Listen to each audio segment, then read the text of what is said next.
everyone. I am Melissa Forziat. I'm a keynote speaker and the host of the Halt and Catch Fire rewatch podcast. When I speak, my topic is something I call Take the Doughnut. It's another way of saying carpe diem. It's all about going after the things that you want in life. Something I wanted to do this past year was rewatch the show Halt and Catch Fire, a show that I love very much, and talk about it with other people. Done that a lot of different types of ways, but one way that I haven't done enough of is to speak to people who haven't seen the show before but are interested or might be interested to see it. It's such a good show, and I'd love for you to know more about what you're getting into if you're thinking about embarking on that process. So today's video, I'm going to be sharing 10 things I love about Halt and Catch Fire. These are going to be broad themes that won't give you any spoilers, but may help you decide if it's a show that you want to start investing some time in. Um, I should say I have plenty of other coverage if you're interested in getting into the show, but I'll talk about that a little bit later. For now, we're going to talk about 10 things I love about Halt and Catch Fire. And before I do that, I should probably explain what this show is. So, Halt and Catch Fire is a show that occupied the mid 2010s on AMC. And it's about, let's say, five central characters who have special skills in the computer industry, be it technical skills or sales skills. The show is set from 1983 to 1994, a time where we saw huge development in computers and things around computers. So, in the first season, these characters get together because they're basically working on the first PC at a time when companies were starting to bring PCs to market. And as the show goes on, of course, we go up through 1994. So they'll be working on some of the different developments that we got in real time, be it, you might be able to find things that you use today that you know of very well, things like chat capability, things like antivirus software, all different kinds of, different types of gaming platforms. There are a whole variety of different developments in technology that these folks get into over that period of time. And these are the folks whose names we've never heard. So they perhaps weren't the people who made it big, but they have big ideas and they're good ideas. And it's all about sort of the competition to bring these things to market, the competition with others, the competition with each other. It's a really interesting, fun show, contemporary period piece, and a contemporary period piece that many of us lived through. And if you didn't, you probably use a lot of the technology that we talk about in the show. So it's hopefully in that way very relatable and it becomes this alternate story of history. So with that background, I'll also say Halt and Catch Fire is a show created by Christopher Cantwell and Christopher C. Rogers, and it stars Lee Pace, Mackenzie Davis, Scoot McNairy, Carrie Bechet, Toby Huss, and so many other very talented actors who come in for 4 seasons, 10 episodes a season, 40 episodes total. Okay. So, what do I love about this show? What might you love about this show? Start with number 10. I'm going to count down here, although I don't know. I have an order in terms of flow of how I want to present these things, but your mileage may vary on which things are most important to you. Number 10, it's a really good hangout show. These characters, pretty much every character is somebody that I want to spend time with. And we do spend time with them. It's a very character-driven show, very relationship-driven show, really long scenes with lots of good dialogue. And you end up feeling like you've gotten to know these people. You spend time in their homes, you spend time with them, spending time with each other. And, of the many fans that I've gotten to talk to about this show, everybody seems to have somebody they feel like they deeply relate to. I know that I do, and I'll get to that later. But it's a show where you want to spend time with the people and you get that time. In a show that's moving pretty quickly across 40 total episodes, you still feel like you have that quality time with the people, even if the plot is continuing to move fairly quickly. And that brings me to number 9. The writing is stellar.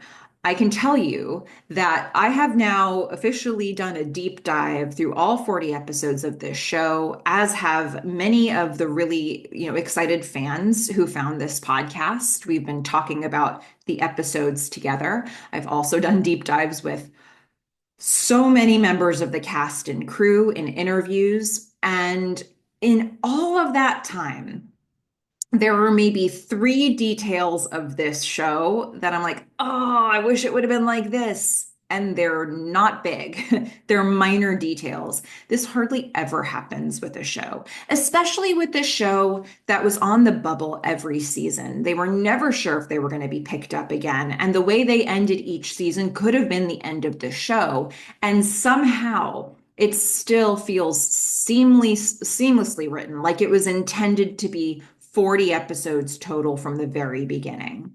Not only is the dialogue written well, the storylines are written well. The way they move through plot lines and integrate plot lines is written well. And if you want to show, if you find that you struggle with shows that have a lot of plot holes, this is going to be a good one for you to watch because you're not going to encounter a ton of that. They do leave some mysteries. They do leave some discussion points for people. And we've had a lot of fun in discussing those points. And I've found a lot of the different storylines can be a Rorschach test. No matter how many people you get looking at the show, they all see the thing in a different way. But that's just good writing. In terms of things that are necessary to the story, they don't leave that up for interpretation. They make sure that they tell you the stuff that they need. They make sure they tie up the loose ends. And I love that about this show. Number 8 on the list. Okay, this show is set from 83 to 94, right? You're going to get some 80s and 90s nostalgia. Of all different types, we have more than one generation that's represented in this show. We get things like a whole episode built around a character trying to find a Cabbage Patch Kid for his children. We get computer games from different years during that time period. We have characters, we have a whole episode centered around characters trying to beat Super Mario Brothers when it came out. These are things that some of us can relate to. Things like phones of that time period and how that impacted conversations that they had, even that stuff that comes into play. Their younger characters, seeing how they dressed, characters who were more like children of the 90s. How did they dress? What were some of the things that were, decorating their rooms? These are all things that will come up. It's not always the most obvious 80s and 90s things that get mentioned. It's sometimes the stuff that was nuanced, where if you lived through that time, you can really feel that you're immersed in this show. That brings me to number 7, music, which is a subset of number 8, perhaps, of the 80s and 90s nostalgia. This show has such good music, top to bottom. And I can tell you, because I've spoken with the music supervisor, Thomas Golovich, in one of my interviews, they didn't have a huge budget for this show. We all know it. They did not have a huge budget, but what they did with the budget they had was incredible. Sometimes they got songs that are easily recognizable that but a lot of times they went for non-obvious choices, especially regarding music. And they're choices that we know, but aren't the go-to option that every other show uses. They really went the next level. They thought about, this is a show that actually created a playlist for each of their characters on Spotify and shared it with their fans, because they had a whole world built out for each of the characters in terms of their musical tastes and what might be good for them in scenes. And so you're gonna get a lot of really cool choices that you don't hear in other shows, but you still remember and love. All right, number 6. This is a show that makes the technical stuff accessible. I have used computers. I remember using computers roughly during this time period, but I'm not a coder. I am not an engineer, and some of the plot points relate to some of the developments that they're working on. And they always manage to keep me on board. They had a great technical consultant on this show, and they did a really good job of integrating information that is accurate for the people who know that stuff, but they wrote it in a way that also brings somebody like me along for the ride where I don't necessarily know the language they're speaking, but I know the point of what they're saying. Sometimes that's an issue for me with shows. There are shows that people really love that I think I feel like I'm listening to another language. I know I'm missing a lot. This is a show that I think strikes a really good balance. So if you go in thinking, I'm not an expert on computer programming or engineering, that's okay because you're going to still follow along with the plot. All right, number five. This show, as a show that goes from 83 to 94, has to do some time jumps. And this is a show that handles them really well. I've seen, I think we've all seen TV shows and movies that don't handle time jumps well, that can be frustrating or make you feel like you're missing information. This show does it in a really interesting way every time. It jumps different amounts of time. Sometimes it makes you be a little bit of a detective and it gives you clues and piece things together in a way that's doable. Sometimes it just tells you right on the screen how much time you jumped, and now you know exactly where you are. But every time they do it, I really feel like they get you to the next point that's important for us to see. This is a show that wasn't afraid to tell the story they were telling and move on. They weren't dragging things out, even though they didn't know how many seasons they were going to get in the end. They still managed to keep moving through the story to get you to the next interesting thing. So once the pace of the show picks up, once they've sort of set up and established the world and the characters, you just start moving through and it never lets up, and the time jumps with it to allow it to do that. And this brings me to number four. This show reinvents itself every season and sometimes even between that. The time jumps help because, with time jumps come changes that are cultural, changes in where the characters are, changes in the environment around them and the people around them. But also, there were, sometimes jumps in the middle of seasons where we were able to see, for example, there's one office space that we'll see basically reconstructed three different times. It's the same office, but we see three different working environments established in it. And it's a show that isn't afraid to mix up the characters, who's in an alliance with each other informally, who's not speaking with each other. How does that change what projects they're working on and how they can support each other and who else they go to for backing? These are all things that allow this show to continue to give us new angles. Each season, it puts different people at the center, but it keeps the other people there and an important part of the story so that they can all reintegrate at some point. So this is a show that does not rest on its laurels. You'll be amazed how many different combinations there can be of the people that you know and what gets produced when you get that. All right, this brings me to number three. And this is something I happen to love, the artistic camera work of this show. They show you camera, the directors of this show, the cinematographer, everybody, they had license to make creative choices in terms of how this story was told. And I will say also, having now spoken with so many members of the crew, this is true of every department. People were executing their ideas in this period piece in great detail with a huge amount of research. They really thought through everything from costume choices to set decoration. But I want to focus on the camera work because there are a lot of times when they made choices in how they were going to shoot something that are a little offbeat, a little bit odd, but it makes you feel something. And it makes you look at the whole show in a different way because it was shot in a different way.